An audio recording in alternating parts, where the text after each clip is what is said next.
Shreya Chatterjee continues to be with us.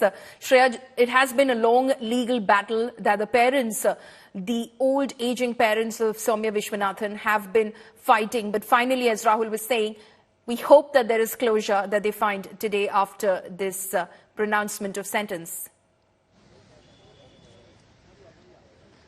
Well, that's exactly what Paulami, the mother of Soumya Vishwanathan, also echoed. She very categorically said she did not wanted death penalty. Remember, this is also something she said on the day of the conviction, that she is looking forward for a punishment which would actually make them feel the similar pain that they are feeling of being away from their family members. And that's why she's very, satisfied with the kind of judgment that is coming. And she said that justice hasn't been denied. Joining with me right now is lawyer Amit Kumar. He's the one who was the lawyer of the convicts. Sir, the judgment has come. All of them, all four of them, in fact, have got life imprisonment first and fine. How do you see this? We have seen the judgment, and after going through the judgment, we are of the opinion that the judgment is legally challengeable, and the entire judgment basically is based upon the disclosure or statement of one of the convict, which is not admissible at all, and will definitely challenge it in High Court. So that is the reaction that is coming in, Paulami, from the lawyers of the convicts. He's saying that they will go ahead and challenge this in court. But so far as Soumya Vishwanathan's mother especially response is concerned, she seemed satisfied with one aspect, that at least for now she feels that this will not be a long-blown process for the so long time they've been coming for court. And that's what exactly she echoed today. That's right. And of course, the lawyers of the convicts are telling you that they will be challenging this in a higher court. We hope, of course, there is justice at the end of the day, because the parents, of course, have fought a very long battle. You followed this case as well, Shreya, when, of course, the conviction was pronounced. What satisfied the court that these indeed were the accused who committed this murder? Well, Paulami, in fact, I'll take that question to Nalini. She was inside the court actually getting us all the updates. Nalini, the entire judgment that is coming in, do you think that this was all satisfied upon looking after the facts, that the police were also being able to piece the case together? Do you think that this was the fit judgment that is coming?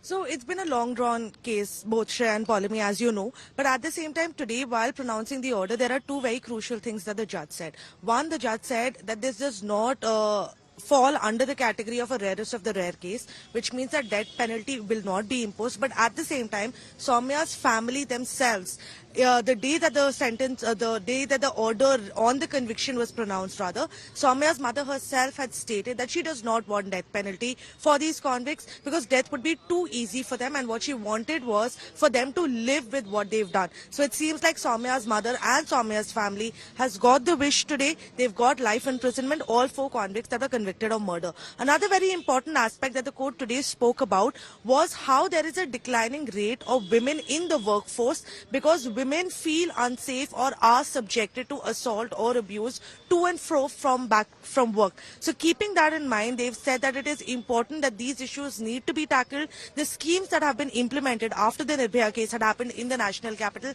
need to be implemented even more strictly so that women are allowed to work. And it is Soumya's case, and it is because our colleague Soumya had lost her life, is why these issues are once again back in the spotlight, where the court itself has said that it's important that these issues, they are pressing matters, it needs to be tackled at the very earliest. At the same time, they've also awarded 12 lakhs of compensation in total to Soumya's family. Each of the convicts will have to pay a certain amount. The fifth convict, who was not convicted of murder, has been asked to pay 7,20,000 to Soumya's family. All of the other four convicts cumulatively will also have to pay about 4,80,000 in total to Soumya's family. So compensation also coming in for them. They've got life imprisonment. It remains to be seen as to whether or not these convicts will now go further and challenge this case before the Delhi High Court, whether they'll challenge their sentence as well as their conviction. But for now, the court's verdict is final. All of them will be spending the rest of their lives in jail for the heinous crime that they committed on a young, hardworking journalist. Also, Paulami, what Nalini very rightly pointed out about the observation that